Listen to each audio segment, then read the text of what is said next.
안녕하십니까. 이어서 경남 뉴스입니다. 고 김영삼 전 대통령의 영결식이 어제 거행된 가운데 경남에서도 추모 물결이 이어졌습니다. 차주아 기자입니다. 고 김영삼 전 대통령이 나고 자란 거제시 장목면 대계마을. 주민 20여 명이 마을회관에 모여 텔레비전으로 국가장 영결식을 지켜봅니다. 김 전 대통령과 함께 자라고 정치적 응원도 아끼지 않았던 주민들. 마을의 자부심이었던 고인의 영면에 눈물이 멈추지 않습니다. 우리 대통령 있을 때는 막 밥을 안 먹어도 배도 부리고 그런 실적인 노예가 있었는데 힘이 벌벌 나던 어깨가 이제 축 처지고. 김 전 대통령의 생가역 분향소리 찾는 거제 시민들의 발길도 잇따랐습니다. 시민들은 김 전 대통령의 영정 앞에서 묵념하며 고인의 넋을 기렸습니다. 마지막 길에 한 번 더 얼굴이라도 이렇게 사진상이지만 한 번 더 뵙고 사실 대통령으로 계실 때 잘해드리지 못한 것 같아서 마음이 좀 아프고. 전국에서 찾아온 추모객들도 고인을 기리기 위해 생가를 찾아 고인의 마지막 길을 배웅했습니다. 예통하죠. 우리나라의 거목이 돌아가셨는데 민주화의 거목 아닙니까? 대단한 참 대통령이시죠. 김 전 대통령이 서거한 이후 영결식이 열린 어제까지 경남 13개 시군에 마련된 분향소에는 4만여 명이 조문했습니다. KBS 뉴스 차주아입니다. 카지노를 열 수 있는 정부의 복합 리조트 공모에 경남은 오늘 제안서를 제출합니다.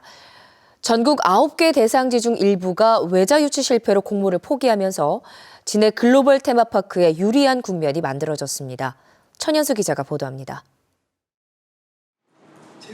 정부의 복합 리조트 개발 공모 신청 마감일인 오늘 경남의 진해 글로벌 테마파크 복합 리조트 투자그룹은 사업 계획 제안 요청서 RFP를 예정대로 제출합니다. 1차 후보지로 정부가 선정한 곳은 인천 6곳, 경남과 부산, 전남 등 모두 9곳입니다. 이 가운데 부산 북항지구 유치를 추진하던 롯데그룹은 포기했습니다. 외국계 카지노 사업자와 투자 협상이 결렬된 것입니다.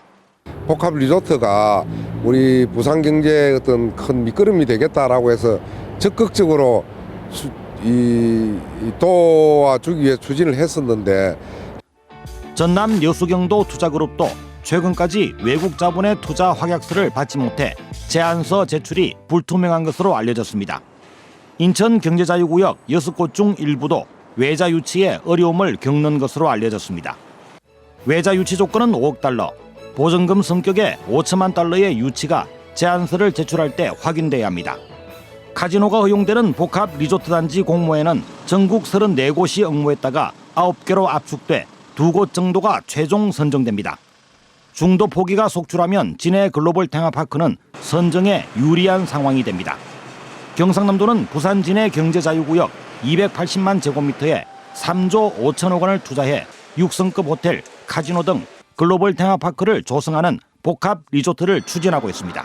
KBS 뉴스 천연수입니다. 마창대교 운영사가 경상남도의 공익처분 추진 방침에 법적 대응 방침을 밝혔습니다. 마창대교 운영사는 실제 공익처분 절차가 진행되면 관련 법률과 실시협약이 정한 분쟁 절차에 따라 대응을 하겠다고 밝혔습니다.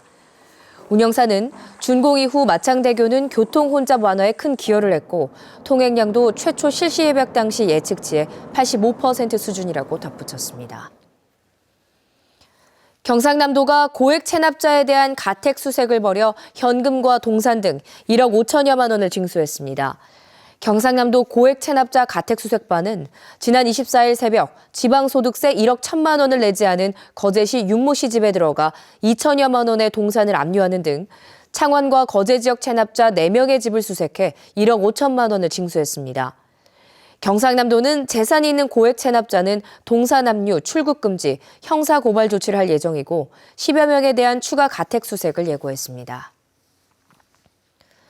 진해경찰서는 손님으로 가장해 금은방에 들어가 귀금속을 훔친 혐의로 19살 이모 씨 등 2명을 구속하고 또 다른 2명을 불구속 입건했습니다. 이들은 최근 창원시 진해구의 한 금은방에서 주인의 감시가 소홀한 틈을 타 보석함을 들고 달아나는 등 2차례에 걸쳐 귀금속 38점, 1,700여만 원어치를 훔친 혐의를 받고 있습니다. 마산 중부경찰서는 목욕탕에서 상습적으로 다른 사람의 옷장을 열어 금품을 훔친 혐의로 22살 김모 씨를 구속했습니다. 김 씨는 목욕탕이나 찜질방에서 목욕 중인 손님들이 바구니에 담아둔 옷장 열쇠를 몰래 가져가 금품을 훔치는 수법으로 지난 8월부터 최근까지 모두 13차례에 걸쳐 800여만 원을 훔친 혐의를 받고 있습니다. 일제강점기 때 강제 동원의 기록을 담은 역사관이 완공 1년 7개월 만에 다음 달 부산에서 문을 엽니다. 하지만 운영 주체가 아직 정해지지 않아서 앞으로 관리가 잘 될지는 지켜볼 일입니다. 황영규 기자입니다. 부산 당곡공원에 자리 잡은 일제강제동원 역사관. 전시실에 들어서니 우리의 아픈 역사인 강제동원의 실상이 드러납니다. 강제로 끌려간 일본 홋카이도 탄광에서 고통받았을 조선인들. 여전히 해결되지 않은 문제인 일본군 위안소는 역사적 진실이 무엇인지 보여줍니다. 역사관에 전시된 강제동원 관련 유품과 기록물 등은 350여 점으로 모두 피해자와 유족들로부터 기증받았습니다. 학교 교육에서 제대로 못 배운 강제동원의 진상에 대한 기억, 그 기억을 교육하고 나아가서 교훈을 얻어서 500여 원을 들여 만든 강제동원 역사관이 완공된 건 지난해 5월. 개관이 미뤄지다 1년 7개월 만인 다음 달 10일 정식으로 문을 열지만 아직 운영 조치가 정해지지 않았습니다.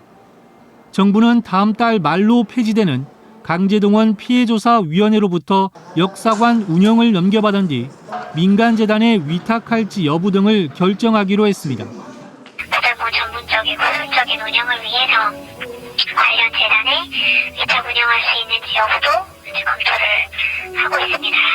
하지만 유족단체가 중심인 강제동원 피해자 지원재단은 임원 선정 방식을 놓고 정부와 법적 다툼을 벌이고 있습니다. 역사를 잊은 민족에게 미래는 없습니다. 우여곡절 끝에 문을 여는 이 역사관이 건립 취지에 걸맞게 제대로 운영돼야 하는 이유입니다. KBS 뉴스 황현규입니다.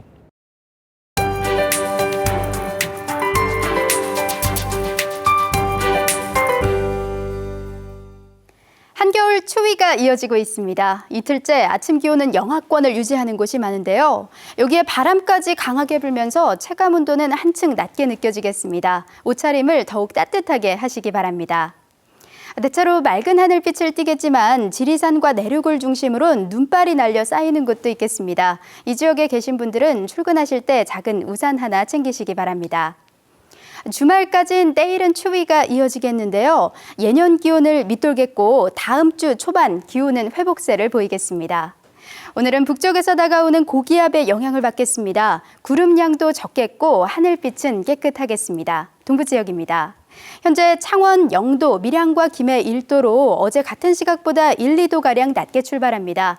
한낮엔 8도 안팎으로 어제보다 조금 기온은 올라가겠습니다. 하지만 여전히 겨울바람이 매서운 점 유의하시기 바랍니다. 서부 지역은 새벽 한때 눈발이 날리는 곳도 있었습니다. 낮 동안 소강 상태를 보이다가 오후부터 본격적으로 눈이 지나겠습니다.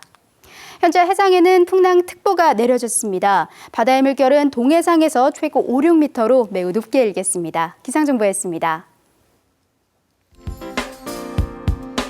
밀양시가 지난 2008년부터 써온 통합 브랜드 미르피아를 대신해서 새 브랜드를 공모합니다. 고성 당항포 관광지가 내년에 열리는 공룡 엑스포 개최 준비를 위해 다음 달부터 넉 달 동안 임시 휴장합니다. 사천시가 옛 사천 나들목당에 조성할 복합 유통상업단지의 민간 사업자를 다음 달 21일까지 공모합니다. 하동군이 2030년 인구 16만 명을 목표로 중장기 종합발전계획 수립을 위한 중간 보고회를 열고 하동 100년 미래 밑그림을 제시했습니다. 한국판 블랙 프라이데이인 K-세일데이와 연계해서 경남도 내 전통시장도 한 달 동안 연말 판매 행사를 엽니다. 이번 행사에는 창원 상남 명서시장, 성원 그랜드쇼핑, 마산 부림, 진주 중앙, 김해 삼방, 밀양시장 등 29개 전통시장이 참여합니다. 세일 기간은 다음 달 25일까지로 김장 나누기, 크리스마스 트리 장식 등 다채로운 행사와 함께 온누리 상품권을 구매할 때 10% 할인 혜택이 있습니다. KBS 뉴스를 마칩니다. 고맙습니다.